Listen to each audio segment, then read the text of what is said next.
Apollo 13 wasn't just a space drama, it was a survival story captured on film with terrifying authenticity. What audiences saw as seamless spaceflight drama was, behind the camera, a whirlwind of motion sickness, oxygen tanks that wouldn't cooperate, and NASA-level authenticity that nearly broke the cast. The production wasn't a clean launch. It was delayed flights, floating cameras, actors crammed into simulators, and sets so realistic they fooled astronauts themselves. Today we're revealing 20 weird facts about Apollo 13, 1995, the movie that made audiences sweat like Mission Control. And stay tuned, because the bonus fact uncovers the single most shocking detail that even Tom Hanks fans don't know. Let's launch. 1. The cast actually filmed in zero gravity. Most space movies fake weightlessness with wires. Not Apollo 13. Ron Howard convinced NASA to let his crew film aboard the KC-135 Vomit Comet, a plane that simulates zero gravity during parabolic dives. Each dive lasted just 23 seconds of weightlessness. Over weeks, the cast and crew endured more than 600 dives to capture floating scenes authentically. Tom Hanks, Kevin Bacon, and Bill Paxton spent hours vomiting between takes. What audiences didn't know, the actors weren't just acting nauseous. They were often legitimately sick mid-scene. The realism came at a cost: stomach acid, exhaustion, and technical chaos. Yet it gave the movie its unshakable authenticity. The space dance of floating pens and drifting bodies wasn't Hollywood trickery. It was the closest any film has ever come to real space. 2. Tom Hanks became a space expert. Tom Hanks didn't just play astronaut Jim Lovell, he lived him. Hanks immersed himself in NASA training, learning cockpit switches, mission protocols, and even how to run emergency checklists. Director Ron Howard said Hanks could have flown a simulator by himself. Lovell himself praised the performance, admitting Hanks had absorbed his mannerisms and speech. But Hanks went further. He insisted on performing long takes of technical dialogue without cuts, as astronauts would in real time. It wasn't movie magic, it was discipline. What audiences didn't see was Hanks poring over flight manuals in his trailer between takes, whispering command sequences to himself like a mantra. He wasn't just playing an astronaut. He was rehearsing a mission. By the end of production, crew members joked he was NASA qualified. 3. Ed Harris refused to break character. As flight director Gene Kranz, Ed Harris delivered one of cinema's most commanding performances. But the intensity came from his refusal to break character, even off-camera. Harris kept the headset on during lunch, barking orders at crew members as if they were mission control engineers. He demanded the set's mission control consoles be wired to actual screens so he could react to real telemetry in real time. Harris's obsession created tension, but it worked. When he slammed his hand on the desk yelling, "Failure is not an option," the fury wasn't scripted. It was Harris channeling Kranz's relentless pressure. What audiences didn't know, many of his reactions were unscripted, fueled by a self-imposed rule: never let a single frame of his performance feel acted. His Kranz wasn't imitation, it was transformation. 4. NASA engineers served as on-set consultants. Ron Howard knew accuracy mattered. To get it, he recruited NASA veterans who had lived the real Apollo era. These engineers and flight controllers corrected scripts, redesigned sets, and drilled actors on technical dialogue. They even sat behind the mission control consoles during filming, feeding real data streams into the monitors. What audiences didn't realize? Mission control in the movie was functional. Lights blinked for real. Data scrolled live. The engineers demanded it, saying astronauts would spot fake displays instantly. Their involvement turned a Hollywood set into a working NASA facility. For actors, it blurred the line between film and reality. Kevin Bacon admitted he sometimes forgot he wasn't actually part of a launch team. That realism gave Apollo 13 a truth few films have matched. 5. The lunar module set was so cramped. Actors panicked. The Apollo lunar module wasn't designed for comfort, and neither was the set. Built to exact scale, it crammed Hanks, Paxton, and Bacon shoulder to shoulder. The heat of stage lights, combined with minimal airflow, made it unbearable. Actors often emerged drenched in sweat, gasping for air. Bill Paxton confessed to moments of claustrophobia so strong he begged for breaks. Ron Howard refused to enlarge the set, arguing the discomfort mirrored the astronauts' ordeal. What audiences didn't know, some of the tense exchanges between the actors weren't scripted. They erupted from genuine frustration in the stifling capsule. The suffocating realism turned performance into survival. The set wasn't just a replica. It was a psychological pressure chamber. 6. Kevin Bacon almost wasn't cast. Kevin Bacon's role as Jack Swigert seems inevitable now, but he wasn't the first choice. John Cusack was initially considered, yet turned it down. Bacon stepped in with only weeks to prepare. What audiences didn't know, Bacon barely had time to study the real Swigert, so he leaned on NASA's trainers and Tom Hanks's obsessive research. Despite the rush, Bacon's natural quickness gave Swigert his edge. Off camera, Bacon worried he'd be the weak link in a cast full of heavyweights like Hanks and Ed Harris. Instead, his natural energy balanced Hanks' steady calm and Paxton's humor. His late casting injected a spark of unpredictability. Ironically, that mirrored Swigert's real story.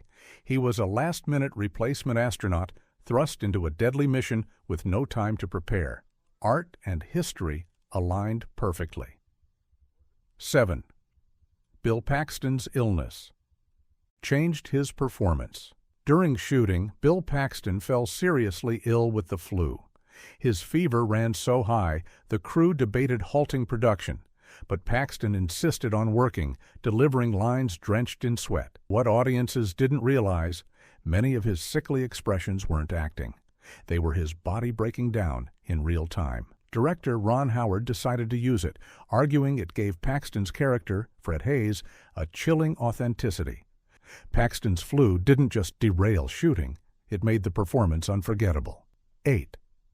Ron Howard's father appears in the film. Ron Howard has a habit of sneaking family into his films, and Apollo 13 is no exception. His father, actor Rance Howard, plays the priest who comforts the Lovell family during the crisis. It wasn't just a cameo, it was personal. Ron Howard grew up in the shadow of the Apollo era, watching his father navigate Hollywood as he himself dreamed of storytelling. What audiences didn't know, Ron shot his father's scene with quiet reverence, insisting on multiple takes not for technical reasons, but to preserve a memory. The cameo anchored the family's emotional storyline in something real for Howard. It blurred the line between fiction and home movie. That's why the priest's presence resonates. It isn't just acting. It's a father standing in solidarity with his son's vision. 9. The real Jim Lovell has a cameo. In one of the movie's most delightful Easter eggs, the real Apollo 13 commander Jim Lovell appears on screen. He plays the Navy captain who greets the astronauts after splashdown. What audiences didn't know, Lovell originally only visited the set to consult, but Howard urged him to appear. Lovell agreed, provided the role didn't overshadow the story. His cameo is symbolic. He literally welcomes his own cinematic double, Tom Hanks, back to Earth. Lovell later joked he got seasick filming the scene, even though he had survived the real Pacific recovery with iron nerves. The meta moment gave cast and crew chills. For viewers who recognize him, it's like a secret handshake, proof that the man who lived it approved of the movie retelling his impossible survival. 10. NASA didn't want the movie made. At first, before production began, NASA worried Apollo 13 would tarnish its image. Why highlight a failed mission? Executives feared the public would see it as embarrassment rather than triumph. Ron Howard fought back, arguing the movie wasn't about failure, it was about ingenuity and human resilience. NASA eventually opened its doors, granting unprecedented access to training facilities and simulators. What audiences didn't realize, Howard's crew shot scenes inside the actual Johnson Space Center using the same simulators astronauts trained on. That partnership only happened because Howard reframed the mission as NASA's finest hour. The irony is sharp. What NASA feared would be damaging turned into one of the most celebrated depictions of their brilliance. Before we launch into the second half of this mission, go ahead and like and subscribe, because we've still got dangerous stunts, casting rivalries, and one eerie coincidence that will make your jaw drop. 11. Launch sequence. Used real Saturn V footage. The liftoff scene in Apollo 13 looks breathtakingly real, and that's because much of it is. Ron Howard blended miniature effects with archival NASA footage of an actual Saturn V launch. What audiences didn't know, matching Hollywood lighting and color grading to real NASA stock film nearly broke the effects team. They spent weeks adjusting smoke density, flame coloration, and cloud behavior so the cuts felt seamless. Howard demanded audiences believe the astronauts were really strapped on top of a rocket, not watching a model. The final composite fooled even NASA engineers, who praised the launch as eerily accurate. 12. Gary Sinise immersed himself in simulator training. As astronaut Ken Mattingly, Gary Sinise had one of the most technical roles. Mattingly never made the mission, but his simulator work back on Earth helped save the crew. Sinise mirrored that dedication by spending weeks inside NASA simulators, rehearsing power-up sequences until he could run them in his sleep. What audiences didn't realize. Sinise delivered some of his longest takes without a single wrong switch flip. His precision impressed actual astronauts who visited the set.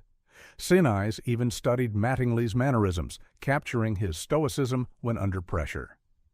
Off-camera, Sinise joked he had the most boring role, sitting in a box, pressing buttons.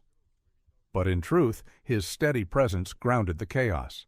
His performance sold the film's most technical sequences as real-life problem-solving rather than staged drama. 13. The script was rewritten mid-production. The Apollo 13 screenplay, adapted from Jim Lovell's memoir Lost Moon, wasn't locked when filming began. Howard and the writers reworked entire sections during production. For instance, the now iconic line, "Houston, we have a problem," wasn't delivered exactly as it happened in real life, but was polished for dramatic punch. What audiences didn't know. Daily rewrites meant actors sometimes got new dialogue only hours before shooting. Tom Hanks embraced it, calling it controlled chaos. Kevin Bacon, however, admitted the constant changes drove him anxious, forcing him to memorize technical jargon at breakneck speed. Yet the rewrites gave the film urgency. It evolved in real time, much like the actual mission itself. The script wasn't fixed. It was alive, shifting like mission control, improvising solutions under pressure. 14. The splashdown scene nearly sank the actors. Filming the ocean landing was more dangerous than expected. The crew shot in the Pacific, using real Navy recovery helicopters and ships, but the capsule set, weighted for realism, kept threatening to capsize. Hanks, Paxton, and Bacon were strapped inside while waves battered them violently. Safety divers hovered nearby, but at one point the hatch jammed and the actors panicked. What audiences didn't know, Tom Hanks later confessed he feared drowning more during that scene than he had during any stunt of his career. Ron Howard refused to fake it in a tank. He wanted the raw Pacific chaos. The result was a scene that feels authentic because it nearly was catastrophic. Survival wasn't just acting, it was real. 15. The sound design. Used real NASA recordings. Every beep, static burst, and crackle of dialogue in Apollo 13 was meticulously crafted. The sound team blended studio recordings with actual NASA mission audio. They even layered in authentic static interference to mimic the tenuous radio link between spacecraft and Earth. What audiences didn't realize, the engineers built soundscapes so precise they inserted pauses and clipped transmissions identical to Apollo-era quirks. Ron Howard insisted on this because silence and the fear of losing contact was as dramatic as dialogue. The result? A sound mix that puts the audience in Mission Control's headsets, feeling the fragility of communication. It wasn't polished Hollywood clarity, it was messy, scratchy, nerve-wracking realism. The tension you hear is exactly what astronauts lived through. 16. The actors were strapped into spinning rigs. Zero gravity wasn't the only challenge. For scenes simulating spacecraft tumbling, Ron Howard used rotating gimbal rigs, huge machines that spun the actors inside capsule replicas. Tom Hanks, Kevin Bacon, and Bill Paxton were literally bolted in and spun at dizzying speeds while cameras rolled. What audiences didn't know, Hanks reportedly vomited after several takes, while Paxton nearly blacked out. Crew members had buckets ready just off camera. The actors begged Howard for relief, but he pushed them harder, reminding them astronauts endured worse. The rigs weren't special effects, they were brutal, physical machines. What you see on screen, the sweat, the shaking, the loss of balance, wasn't faked. It was real bodies under punishing strain. Hollywood recreated outer space turbulence by pushing its stars to their breaking point. 17.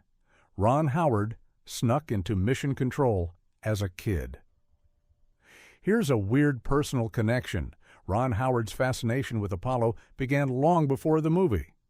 As a child star filming the Andy Griffith Show, he visited NASA during the Apollo program and sneaked into mission control.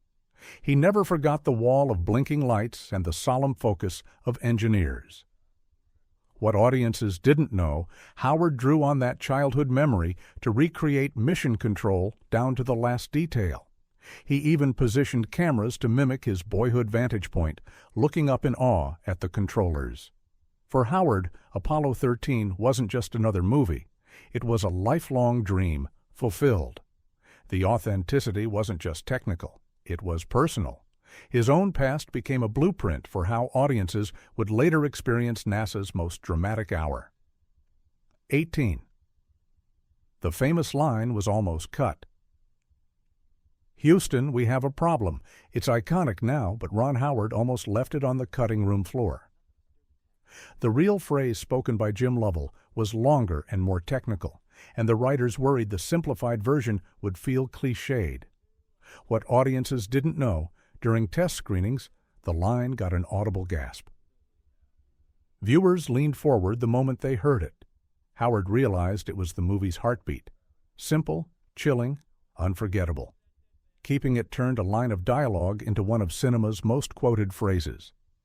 Today, it's used globally in business, politics, and pop culture. A near-deleted line became an immortal catchphrase. Not technical, not verbose, just 5 words that captured disaster and resilience in one breath. 19. Gene Kranz's vest was recreated with help from his wife. Ed Harris's white vest became an emblem of mission control toughness. But it wasn't a random costume. The real Gene Kranz's wife sewed his vests for each mission. Ron Howard wanted that detail preserved, so Kranz's actual wife, Marta, advised the costume department. What audiences didn't realize, Harris wore replicas made from the same fabric patterns Marta used in the 60s. The vest became a talisman on set, symbolizing NASA's grit. Harris treated it with near-religious reverence, only putting it on minutes before takes. The costume wasn't just clothing, it was a direct thread back to history, hand-stitched by the same woman who had sent her husband into battle with cloth and faith. That detail gave Harris's Kranz not just authority, but soul. 20. The movie's release coincided with a real NASA crisis. When Apollo 13 hit theaters in 1995, NASA was reeling from budget cuts and declining public interest. The film's success reignited fascination with space exploration. What audiences didn't know, NASA's visitor centers reported massive spikes in attendance after the film. Enrollment in aerospace engineering programs also surged. Even astronauts credited the movie for inspiring a new generation. The irony? A film about near tragedy became NASA's greatest PR victory of the decade. What could have been remembered only as failure turned into a rallying cry for resilience. The timing couldn't have been better or stranger. Hollywood's recreation of A crisis helped rescue NASA's reputation in real time. Bonus fact, the real Jim Lovell preferred the movie ending. In reality, Jim Lovell never delivered a soaring speech after Apollo 13. The mission ended quietly, with relief more than celebration. But Ron Howard added a narration by Hanks, giving the film an emotional epilogue. What audiences didn't know, Lovell admitted he liked the movie's ending better. He said it captured the spirit of Apollo more than the facts did. For a man who lived through one of history's most terrifying near disasters, that's astonishing. He preferred Hollywood's version to his own memory. Sometimes art doesn't just reflect reality, it refines it. Apollo 13 wasn't just a movie about space, it was a pressure cooker of authenticity, sickness, rewrites, and danger. What audiences saw was triumph. What the cast lived was chaos. And in the process, a failed mission became one of cinema's greatest victories.